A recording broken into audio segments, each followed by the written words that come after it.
એક સાસુમાની વાત તમને કહું, પણ યાદ રાખજો, અહીંના સાસુ નથી, અહીંના હાવ નથી નરેશભાઈ. આ સાસુ તો બહુ દૂરના છે, ગામનું નામ ભૂલી ગયો છું.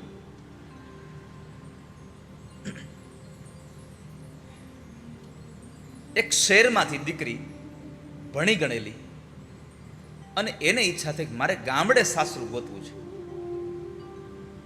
હવે ઘરના લોકોએ સમજાવી કે બેટા તું ગામડે સાસરે જઈશ, તું ભણેલી ગણેલી છો, ગામડાના લોકોની કદાચ વિચારધારા આપણી વિચારધારા, અને અહીંયા તો ફ્રીડમ.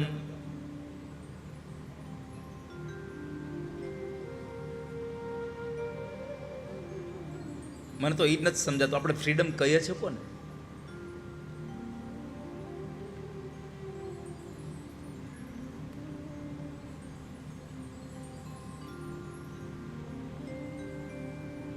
તો એ ગામડામાં દીકરી ગઈ તો સાસરે ભણેલી ગણેલી, એને બહુ શોખ જાગ્યો હતો ગામડે જ જવું છે. ગામડે ગઈ, લગ્ન થયા, 2, 5, 10 દિવસ 15 દિવસ થયા પછી સાસુબાઈ કીધું કે બેટા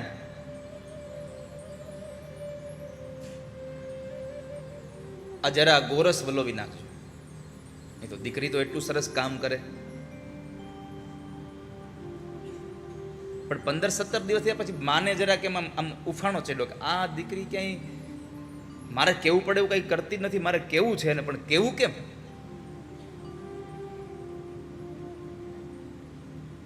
સવારમાં દીકરી સાસુમાં ઉઠે એની પહેલા દીકરી ઉઠીને તૈયાર થઈ ગઈ હોય, બહુ સાસુ ઉઠે ત્યાં પાણી ગરમ થઈ ગયું હોય, બા નાઈ લે ત્યાંના કપડાં તૈયાર હોય, કપડાં પહેરી લે એટલે બાને હાટું ઓલી પૂજાની થાળી તૈયાર કરી, લ્યો બા પૂજા કરી લ્યો. જેવા બા પૂજા કરી લે તરત જ બાનો નાસ્તો તૈયાર હોય, બા નાસ્તો કરી લે ત્યાં દીકરી ઓલી હાહુ થેલ લાવી ત્યાંટલી ગમતી.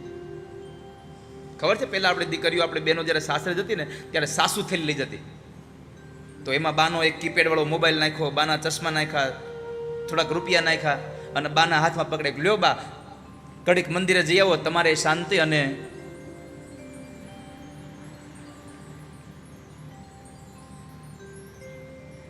તો દીકરી ક્યાંય કામમાં ક્યાંય પાછી પડે એવી નહીં, તૈયાર એટલી બધી હતી અને સંસ્કારી એટલી હતી. એમાં બરાબર સાસુમાએ થોડા દિવસ પછી કીધું કે બેટા આ દહીં વલોવી નાખો સવારમાં. હવે દીકરીએ કોઈ દી આટલું મોટું ગોરસની ગોળી ભાળેલી નહીં, એણે તો રોજ ઓલા બ્લેન્ડરમાં છાશ કરી હતી, બહુ ઘડીમાં નાની એવી. આ તો મોટી બધી ગોરસની ગોળી પકડાવી.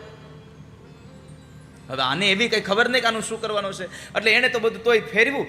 હવે માખણનું શું કરવાનું એની એને ખબર નહીં કાંઈ.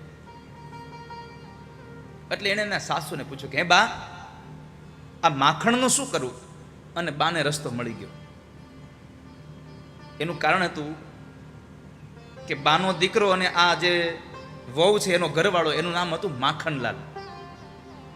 એટલે બાને ખીજાવું હતું અને રસ્તો મળી ગયો.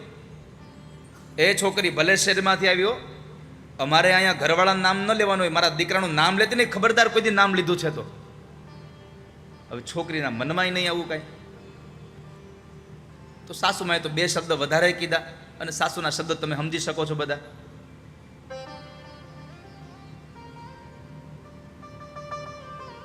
દીકરી કીધું ભલે બા હવે નહીં. 2 દિવસ થયા ને વળી પાછું ગોળસની ગોળી આવી.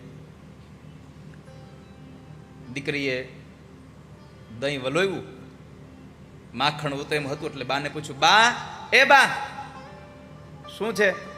આ તમારા દીકરા ગોળીમાં તરે છે, બહાર કાઢું કે રહેવા દઉં?